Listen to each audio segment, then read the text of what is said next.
Hello दोस्तों, तो कैसे हैं आप लोग। मेरा नाम दीपांशु राजपूत है और मैं आज आप सभी लोगों की भारी डिमांड पे लेके आया हूं टाइम टेबल कैसे बनाएं। सबसे बड़ी चीज टाइम टेबल कैसे बनाएं, दूसरी सबसे बड़ी चीज सेल्फ स्टडी कैसे करें। बहुत से बच्चों को क्वेश्चन होता है कि सर मैं लेक्चर तो देख लेता हूं, नोट्स भी बना लेता हूं, लेकिन उनको सेल्फ स्टडी कैसे करें वो बताऊंगा। मैं आपको सेल्फ स्टडी करने का तरीका बताऊंगा। उसके बाद मैं बताऊंगा आपको मैं रिवीजन कैसे करूं। मतलब अगर आपने कोई चैप्टर पढ़ा और उसको अगर आप रिवीजन नहीं करोगे तो आप चैप्टर को 1 या 2 या 3 या 5 दिन के बाद भूल जाओगे। तो चैप्टर का फ्रिक्वेंटली रिवीजन करना भी वेरी इंपॉर्टेंट है। तो इस बात को भी समझो आप लोग। तो time table, self study, revision. उसके बाद सबसे बड़ी चीज आती है दोस्तों आपके सामने, नोट्स बनाना। नोट्स जो होते हैं वो दो तरीके के नोट्स होते हैं। मैं आपको बताऊंगा कि नोट्स कितने तरीके के नोट्स होते हैं। नोट्स हमारे पास दो तरीके के होते हैं। एक तो होता है लॉन्ग नोट्स, एक होता है लॉन्ग नोट्स और दूसरा होता है short notes. Short notes, short notes, short notes. तो दोस्तों जो लॉन्ग नोट्स होते हैं वो हम खुद बनाते हैं। जब आप ईयर लॉन्ग पढ़ते हो, अगर आप मई से स्टार्ट कर रहे हो पढ़ना, तो नोट्स बनाते हुए चलो। मेरे लेक्चर बन चुके हैं, मैं लेक्चर लेके आ रहा हूं दोस्तों। तो उन लेक्चर को देखो और अपनी कॉपी में लिखो और नोट्स बनाओ उनके। और उन नोट्स को बनाने के बाद जब मैं वन शॉट कराऊंगा, तो उनको देख के आप शॉर्ट नोट्स बनाओ। शॉर्ट नोट्स क्या होते हैं कि पूरे लॉन्ग नोट्स का सबसे इंपॉर्टेंट जो सबसे की पॉइंट्स होते हैं, उन की पॉइंट्स को इस शॉर्ट नोट्स में लिखो। शॉर्ट नोट्स में आप टॉपर नोट्स की मदद ले सकते हो।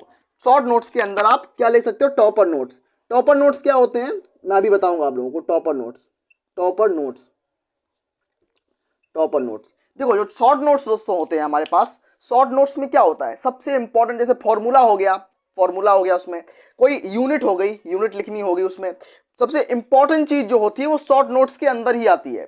तो उन चीजों को एक अलग पेज में बनाओ, वन पेज नोट्स जिसको बोलते हैं। शॉर्ट नोट्स को हम वन पेज नोट्स भी बोलते हैं। तो पूरे चैप्टर का जो समराइज थिंक है वो उसमें बनाओ दोस्तों, इसको बोलते हैं शॉर्ट नोट्स। और टॉपर नोट्स की चिंता बिल्कुल मत करो दोस्तों। मैं यूपी बोर्ड में मैंने डिस्ट्रिक्ट रैंक 4 गेन की है। मेरे पास यूपी बोर्ड के सबसे बेहतरीन नोट्स रखे हुए हैं। मेरे पास फिजिक्स के सबसे अच्छे नोट्स हैं, मेरे पास केमिस्ट्री के सबसे अच्छे नोट्स हैं, मेरे पास बायोलॉजी के सबसे अच्छे नोट्स हैं, मेरे पास हिंदी के सबसे अच्छे नोट्स हैं, मेरे पास इंग्लिश ग्रामर, इंग्लिश लिटरेचर, सभी के बहुत बेहतरीन नोट्स हैं दोस्तों।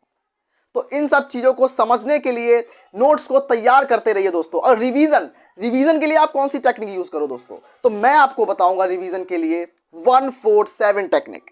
रिवीजन के लिए आप कौन सी टेक्निक यूज करोगे दोस्तों, रिवीजन के लिए आप 147 147 जो होता है ये ट्रिक होती है दोस्तों, 147 टेक्निक यूज करना। इसमें क्या होता है, जैसे आपने पहला चैप्टर पढ़ा, सॉल्यूशन चैप्टर पढ़ा, विलियन चैप्टर आपने पढ़ा केमिस्ट्री के अंदर। मैंने आपको क्या बताया कि आपने विलियन चैप्टर पढ़ा केमिस्ट्री के अंदर। तो आज मैंने आपको विलियन चैप्टर पूरा पढ़ा दिया, आपने अच्छे से पढ़ लिया, आपको समझ में आ गया, आपने सब कुछ याद कर लिया। लेकिन वो ऐसा नहीं है कि आप हमेशा उसको याद बने रखोगे। आपका ब्रेन जब आप उसको रिवीजन नहीं करोगे तो अपने आप उस चीज को भुला देगा। तो अगर आप भूलना नहीं चाहते, क्योंकि आपको पूरी साल उसको याद रखना है, आप चाहते हो कि आप अपने एग्जाम में उसको बना के अच्छे से करके आ पाओ, तो उसमें आपको 147 टेक्निक का यूज करना पड़ेगा। ये टेक्निक क्या बोलती है कि सबसे पहले जिस दिन चैप्टर पढ़ा है उस दिन पढ़ो, उसके बाद उसके चौथे वाले दिन पढ़ो। पहले दिन पढ़ो, पहले दिन के एक दूसरा दिन छोड़ दो, तीसरा दिन छोड़ दो, चौथे दिन उसको दोबारा से पढ़ो, चौथे दिन उसको पढ़ो, फिर पांचवा दिन छोड़ दो, छठवां दिन छोड़ दो, सातवें दिन उसको पढ़ो, 4 के बाद सातवें दिन पढ़ो सीधे उसको। तो ये 147 टेक्निक जो होती है वो हमारे दिमाग में, जो हमारा सबकॉन्शियस ब्रेन होता है, जो हमारा सबकॉन्शियस ब्रेन को दोबारा से उसको स्टिमुलेट करता है, उसको उत्तेजित करता है दोस्तों कि याद रखने के लिए। तो ये 147 टेक्निक आप रिवीजन के तौर पर यूज कर सकते हो। बहुत अच्छी ट्रिक होती है दोस्तों। देखो जब मेरा एग्जाम पास आया था तो मैं ऑर्गेनिक केमिस्ट्री जो होती है, ऑर्गेनिक केमिस्ट्री में बहुत लूज हो रहा था उस टाइम। मैं रिएक्शन को भूल जाता था। जैसे नेम रिएक्शन होती है, वुड्स रिएक्शन हो गई, फिटिक रिएक्शन हो गई, कार्बेलामिन रिएक्शन हो गई, तो मैं अभिक्रियाओं को भूल जाता था, नाम वाली अभिक्रियाओं को। तो मैंने उस टाइम 147 टेक्निक का यूज किया। इस टेक्निक की मदद से मैंने सारी नेम रिएक्शन को टिप पे याद कर लिया, इतनी आसान तरीके से। देखो ये साइंटिफिक मेथड्स होते हैं, ये साइंटिफिक मेथड्स की तरह आप पढ़ोगे तो आप रिवीजन बहुत अच्छी तरीके से कर पाओगे, आपका डिवीजन बहुत अच्छा आएगा दोस्तों। तो अब मैंने आपको रिवीजन टेक्निक बताई। सेल्फ स्टडी, सेल्फ स्टडी क्या होती है दोस्तों, खुद के साथ पढ़ाई करना।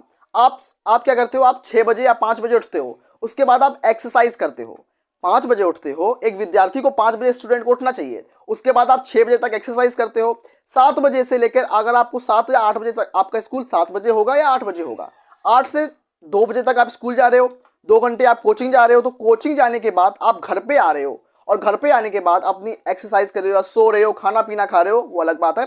उसके बाद आपको 5 घंटे, अपने दिन के 5 घंटे निकाल के आपको सेल्फ स्टडी करनी है। मतलब खुद से किताब को खोलो और खुद से याद करो, मैंने आज नोट्स में क्या पढ़ा, नोट्स को याद करो, रिवीजन करो। खुद से रिवीजन करोगे ना तो उसको बोलेंगे सेल्फ स्टडी, खुद से पढ़ाई करने को सेल्फ स्टडी बोलेंगे। तो सेल्फ स्टडी के बिना कोई टॉपर नहीं बन सकता, याद रखो। मैं आपको दोबारा बता दूं कि कोई भी बिना सेल्फ स्टडी के टॉपर नहीं बन पाता है, इस चीज को याद रखो। और जितने टॉपर्स बने सब झूठ बोलते हैं, मैं आपको रियल बात बता रहा हूं कि बिना सेल्फ स्टडी के कोई भी बच्चा टॉपर नहीं बन सकता है, ये बात आप दिमाग में रखो। और टाइम टेबल बहुत जरूरी है दोस्तों बनाना। अगर आप टाइम टेबल नहीं बना पा रहे हो तो बहुत गलत बात है। अगर आपको टाइम टेबल नहीं समझ में आ रहा है तो आप मेरा टाइम टेबल ले लो, मैं अपना टाइम टेबल आपको शेयर कर दूंगा, नेक्स्ट वीडियो में बता दूंगा कि मेरा टाइम टेबल क्या था, उस हिसाब से आप पढ़ सकते हो। तीसरी चीज है सीक्रेट टिप्स। तो there is no secret tips without study, there is no secret tips without study. पढ़ाई के बिना कोई टॉपर नहीं बन सकता, इस चीज को दिमाग में याद रखो। दूसरी चीज क्या है, paper presentation, paper presentation, paper presentation, presentation, presentation, paper presentation. देखो जो पेपर एग्जाम, देखो आपके क्लास में 10 बच्चे पढ़ रहे हैं आपके कोचिंग में, लेकिन आपके कितने नंबर आ रहे हैं, 100 में से आपके 70 नंबर आ रहे हैं। और आपका दोस्त है, उसके पेपर में कितने नंबर आ रहे हैं, स्कूल वाले पेपर में कितने नंबर आ रहे हैं, 90 नंबर आ रहे हैं। जब बोर्ड एग्जाम आता है तो आपके 90 नंबर आ जाते हैं, उसके 70 नंबर आ जाते हैं। ऐसा क्यों? क्योंकि आपको वो चीज पता है कि पेपर में एग्जामिनर को इंप्रेस कैसे करना है। Because the first impression is the last impression. जो एग्जामिनर का जो फर्स्ट इंप्रेशन होता है आपकी कॉपी के ऊपर, वो मतलब आपको एग्जामिनर के साथ मनोवैज्ञानिक रूप से खेलना है, आपको एग्जामिनर के साथ साइकोलॉजिकली खेलना है कि अगर एग्जामिनर आपकी कॉपी को देखे, आपके सारे ऑब्जेक्टिव सही हो, सारे एक एक नंबर वाले क्वेश्चन सही हो, तो एग्जामिनर के अंदर ये मनोधारणा बन जाती है कि ये बच्चा सुपर इंटेलिजेंट होगा। भले ही आपको नहीं आ रहा हो, लेकिन एग्जामिनर को इस चीज को लगेगा, क्योंकि एग्जामिनर के सामने आपकी कॉपी रखी हुई है, ना कि आप बैठे हुए हैं। इस चीज को याद रखो। तो सीक्रेट टिप्स में यही होगा कि पेपर को अच्छी तरीके से प्रेजेंट करो, पेपर प्रेजेंटेशन आपका बहुत अच्छा होना चाहिए दोस्तों। और उसके बाद मैंने बताया नोट्स, तो लॉन्ग नोट्स बनाओ, लॉन्ग नोट्स को अच्छे से पढ़ने के बाद आप शॉर्ट नोट्स बनाओ, और शॉर्ट नोट्स में आप टॉपर के नोट्स रखो। टॉपर के नोट्स बहुत जरूरी हैं दोस्तों। रिवीजन में क्या करो, रिवीजन में 147 टेक्निक का यूज करो। ये एक साइंटिफिक टेक्निक होती है, याद करने की सबसे निंजा ट्रिक होती है। और जिन बच्चों को याद नहीं होता दोस्तों, उनके लिए मेरा एक रामबाण तरीका यही होगा, लिख लिख के प्रैक्टिस करो। लिख लिख के प्रैक्टिस करोगे तो बिल्कुल आसान तरीके से याद होगा। मैं रिक्वेस्ट करता हूँ कंप्यूटर महोदय से कि मुझे एक चीज दिखाई जाए कि बच्चों को मोटिवेशन मिले इस चीज से। दोस्तों ये आप लोगों के लिए एक डिजिटल मोटिवेशन की तरह काम करेगा। ये मेरी ट्रॉफी है, मेरी शील्ड है। मुझे मेरे जिले की जो डीएम हैं, जिनको डिस्ट्रिक्ट मजिस्ट्रेट बोलते हैं, हमारे यहाँ के माननीय मुख्यमंत्री, जो हमारे माननीय मंत्री जी हैं, मंत्री जी ने मुझे ये दी है। हमारे जिले की जो जिलाधिकारी महोदय ने मुझे ये दी है। आप इस चीज को देखो और इस चीज से मोटिवेशन लो, और आपको भी मेरी तरह रैंक लेके आनी है। तो जो बच्चा रैंक होल्डिंग करना चाहता है तो प्लीज एक बार कॉमेंट में बताना कि आपका टारगेट कितने % का है। उसी हिसाब से मैं आपको बहुत अच्छी प्रिपरेशन कराऊंगा। कोई डाउट आए तुरंत पूछना। तो ये आप लोगों को मैं बिल्कुल बताना चाहूंगा दोस्तों। और मेरे हिसाब से आप लोग बहुत अच्छे बच्चे हैं, अच्छे से पढ़ाई कर रहे हैं। टाइम टेबल अच्छे से बनाना आप लोग। टाइम टेबल बनाने के बाद सेल्फ स्टडी करना, रिवीजन करना। एक चीज और मैं आपको बता दूं, मेरा है मेधावी विद्यार्थी सम्मान समारोह में पूरे जिले में 4था नंबर आया है इंटरमीडिएट में। तो आप देखो इस चीज को, इससे आप मोटिवेशन लो। ये देखो आप, और इसको स्क्रीनशॉट लो, अपने स्टेटस पे लगाओ दोस्तों। बहुत अच्छा लगता है जब ये मिलता है। अगर आप लोग भी लेना चाहते हैं, मैं आपको इसलिए दिखा रहा हूं दोस्तों कि आप लोग इससे मोटिवेट हो और आप लोग भी इसको लेने के लिए, इसको अचीव करने के लिए निरंतर पढ़ाई करते रहो। बस एक सक्सेस मंत्र यही है कि निरंतर कंसिस्टेंसी के साथ स्टडी करना बहुत जरूरी है।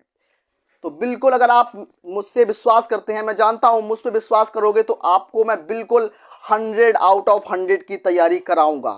लेकिन ये आपके ऊपर निर्भर करता है कि आप कितने की तैयारी करना चाहते हैं। तो मिलते हैं ऐसी बेहतरीन वीडियो में, तब तक के लिए धन्यवाद। नमस्ते दोस्तों।